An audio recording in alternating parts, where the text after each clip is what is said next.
皆様、こんにちは。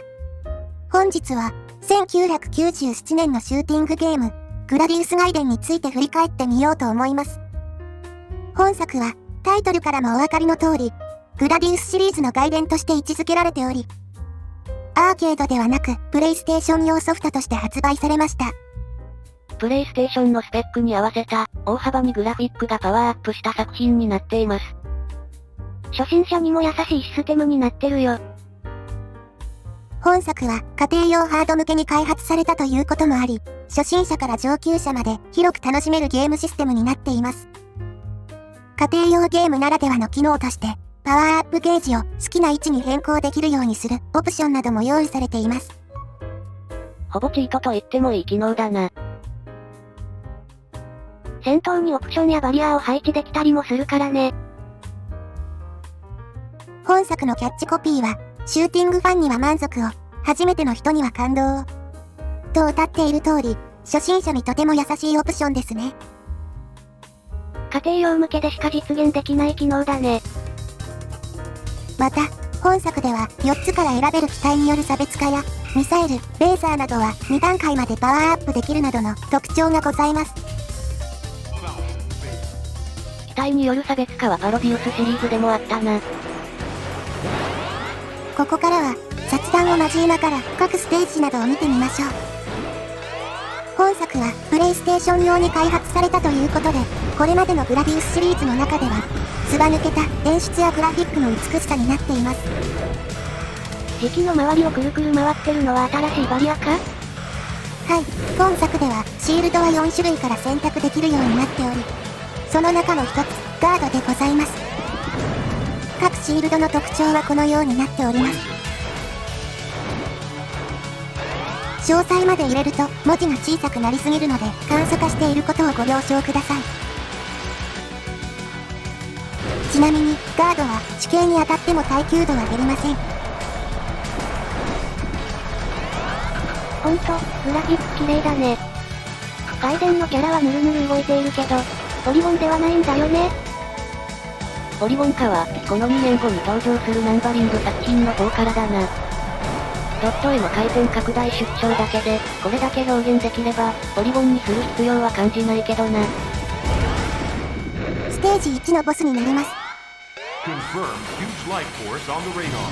この芋虫の動きを初めて見たとき、スーパーファミコンでは無理だと思った。生き生きしてるもんね。最近はシューティングゲームがあまり発売されないこともありますが、これだけのクオリティのゲームは今でもなかなか出ませんね。レトロゲームが密かに好まれるのも頷けるな。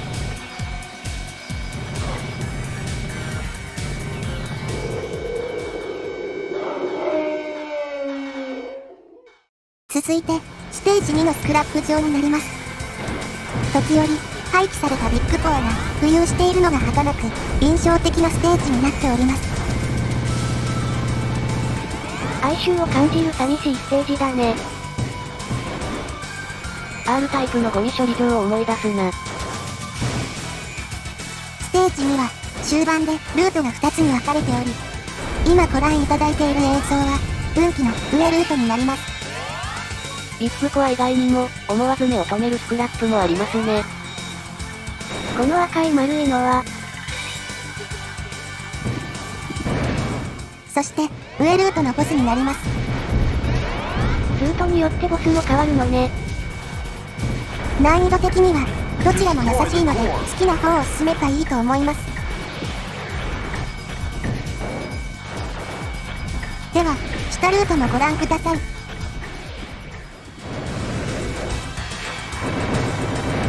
これまた、お懐かしい。旧型だから廃棄処分されたのかな。お約5年か。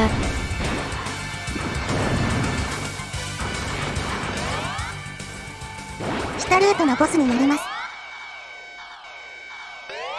先ほど、どちらのルートも難易度は変わらないと申しましたが、ボス戦に関しては、選択した機体によっては、上ルートの方が難しいかもしれません。機体がヒップバイパーだと、どっちのルートでも難易度変わらないと思うけどな。続いて、ステージ3になります。このステージでは、レーザーを跳ね返す敵や、障害物のクリスタルは、レーザーが屈折するなどの楽しい仕掛けのあるステージになっています。クリスタルの屈折が R タイプのレーザーみたいだな。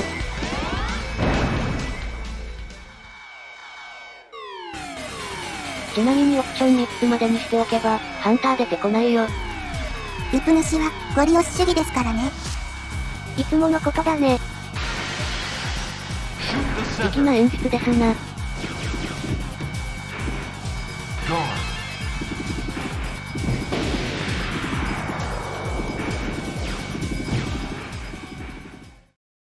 続いてのステージは、シリーズ恒例の、モアイでございます。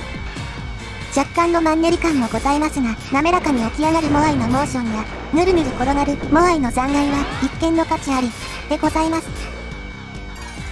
動きが見ていて気持ちいいね。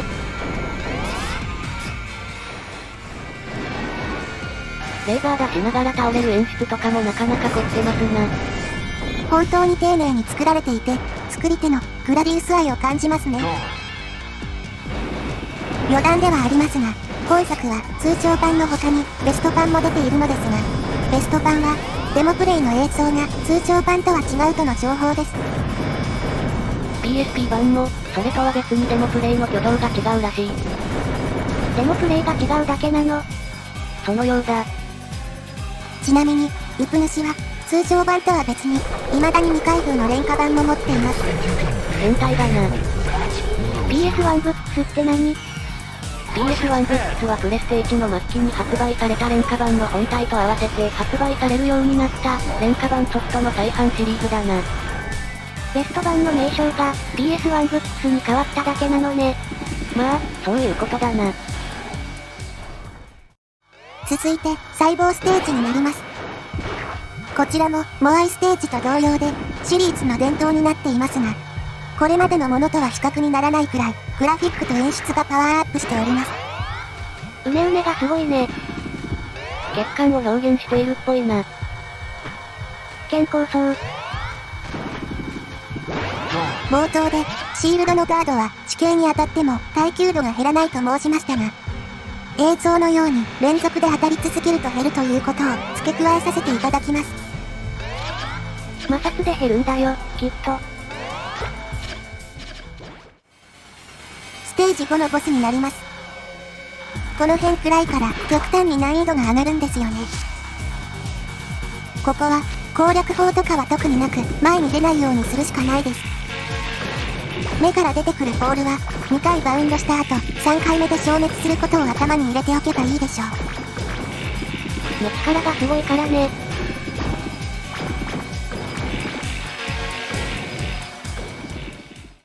ステージ6は植物になります。グラディウス3にもあったな。グラディウス3では軽快な BGM だったので、かなり雰囲気違いますね。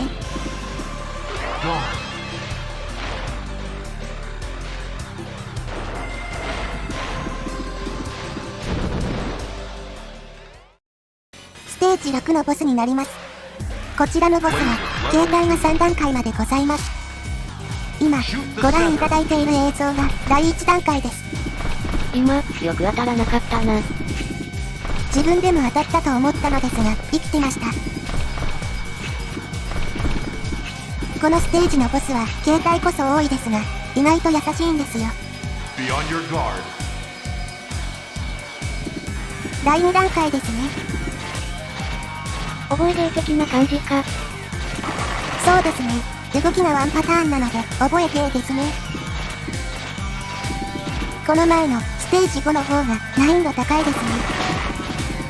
あそこは、ボールの跳ね返りが予測できないからな。最後、第3段階でございます。ここは、ツリーの植物みたいに吸い込みがあるんですよ。吸い込まれる。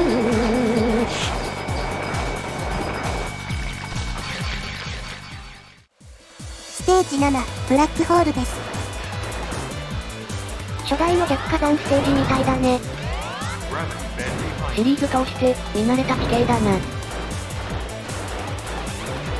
ところで、なんでブラックホールなの？後ろからブラックホールが迫ってきてますね。なんだと。吸い込まれる。もうええわ。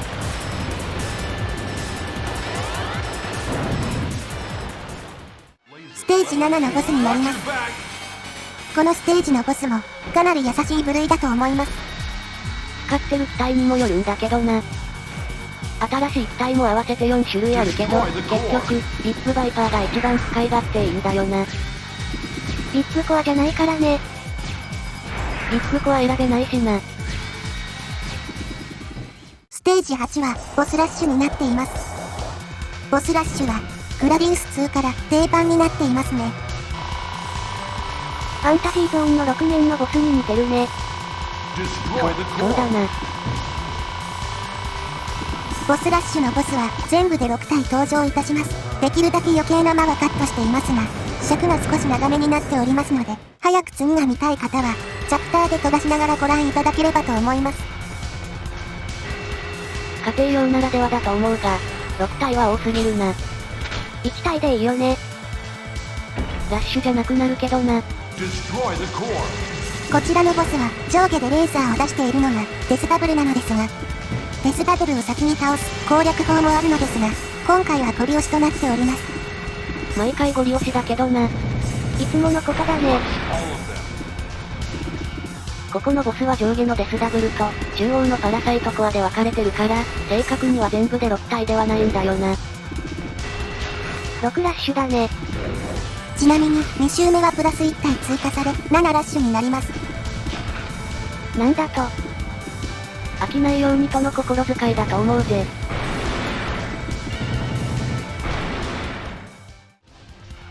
続いてトリプルコアになります。ここはデルタアタックみたいなのがきついんだよな。あれを出される前に倒すのです。こんな時にオプションハンターだと。間に合ったのか。ゴリ押し最高。続いてデルタトライになります。デルタトライはボスラッシュの中で最も簡単なボスだと思います。中間の息抜きにはちょうどいいね。シリーズおなじみのドラゴンだな。ドラゴンは耐久度が低いので、放置していても流れ弾で倒せちゃいます。ほとんどで落ちに近いな。かわいそす。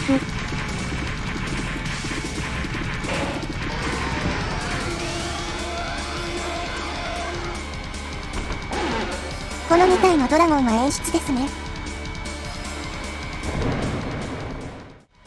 続いて、ジャグラーコアになります。攻略法といたしましては、オプションを広げて、あとは、できるだけ操作を最小限に抑えます。結局、4機体の中でビッグバイパーが一番強いのか。慣れてるかどうかだろ。他の機体は語れるほど使ったことがないので、今回の動画では説明はなしです。なんだと。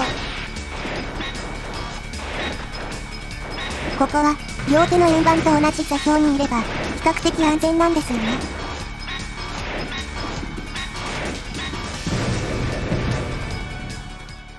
続いて、ネオビッグコアになります。ビッグコアの面影がかすかに残ってるね。こちらのボスも、動きがパターンになっているので、覚えてしまえば簡単だと思います。グラディウスシリーズはボス戦より道中の方が難しかったりするからな。3までは、ハードウェアの制約などで処理落ちがあったと思うのですが、また、プレイヤー側も処理落ちを当てにした攻略などをしていたと思います。本作は、処理落ちを見込んだ攻略がないので、そういう意味では難易度が高い場面がいくつかありますね。オプション4個つけてレーザー撃っても、処理落ちしないな。プレイステーションだからね。ステージ9、最終ステージになります。このステージは、前半、高速スクロールステージと、後半の要塞ナイトに分かれています。実質、2ステージみたいなものだな。高速スクロールのステージも定番化してるね。スステージ9、前半のボスになります。こちらのボスは、壁を壊しながらのアクションに目を奪われますが、攻撃そのものは激しくないので、意外に楽に倒せると思います。壁に当たってるように見えたけど、セーフなのか。壊れた壁の当たり判定はかなり緩いみたいですね。簡単なボスなので、飛ばしますね。いよいよ、最終の要塞内部になります。要塞内部も定番化してるね。最終ステージは、激ムズになっています。ただでさえ、難易度が高いのに処理落ちなしですからね。そういえば、初代の頃から要塞内部は処理落ちが伝統みたいになっていたな。昔、このゲームを買った頃、オプションで残機を最大まで増やして、このステージまでノーコンティニューでたどり着いてもクリアできなかったことがありましたからね。なんだと。冒頭で初心者に優しいと言ったの取り消しておくよ。一応、伝統のコマンドも使えるからな。コナミコマンドか。ああ。本作のコナミコマンドは、1ステージクリアするごとに、使える回数が1回ずつ加算されていくようになっていますね。ステージ9まで1回も使ってなかったら8回使えるのか？そういうことだな。ちなみに、使用できる回数が残っていれば、コンティニューしても使えます。なんだよ、やっぱり初心者に優しいじゃないか。さっき、取り消したの取り消すわ。一応、裏技だからな。隠し要素ってことだ。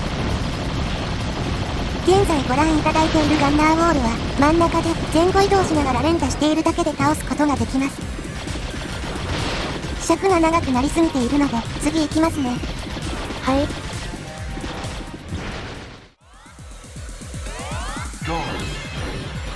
メカメカしいな。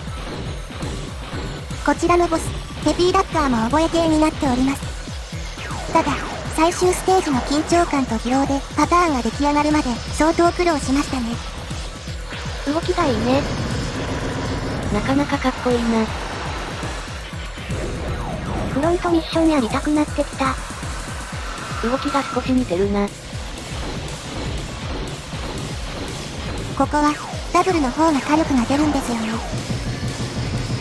いいターン撃破か。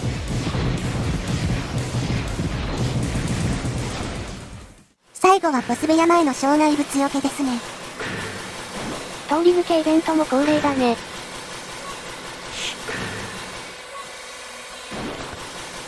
ここの通り抜けは、時間は長いのですが、難易度は低めになっているようです。雑魚敵も気のせいか少ないね。昔は、こういう回転機能を使った演出を見るだけで興奮したな。開発ツールやエンジンが揃っている現代でも、これだけのゲームを作れるところは、なかなかないでしょうね。昔は出せば売れた時代だったから、開発費も時間も今よりは余裕あったのかもな。ところで、グラディウス外伝が遊べる機種はどうなってる？本作が遊べる機種は PS1 版と、他には PSP 版のグラディウスポータブルの中に収録されています。PS クラシックにも収録されてるらしいよ。アーカイブスとかは出てないからね。早急グレン隊といい、名作なのに全く復刻されないゲームとかあるね。売り上げが見込めないとか、版権の問題とか、いろいろな諸事情で出せないゲームはあるんでしょうね。ダライアスシリーズは、これでも買ってくらい出してるのにね。タイトーは今じゃスクエニ参加だからな。お察し。はい。いつの間にか最終ボスでござる。ここは、ボスというよりイベントですからね。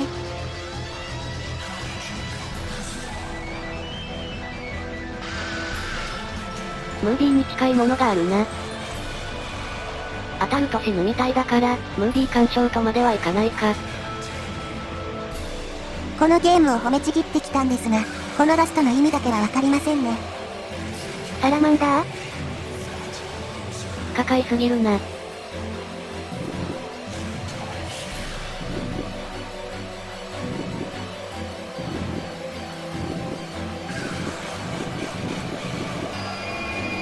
サラマンダー？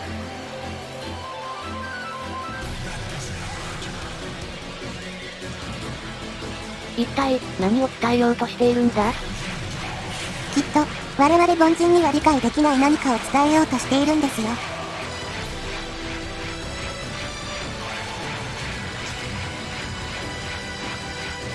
吸い込まれる。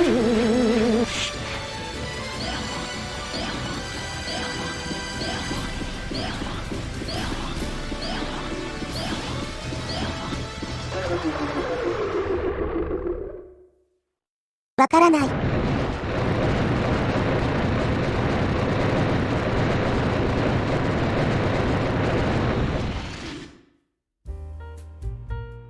い、本日は、グラディウス外伝の紹介と、解説もどきでございました。尺の使い方を間違えて、時間が長くなってしまいましたが、ご視聴いただき、ありがとうございました。それでは、また次回の動画でお会いしましょう。ありがとう。また見てね。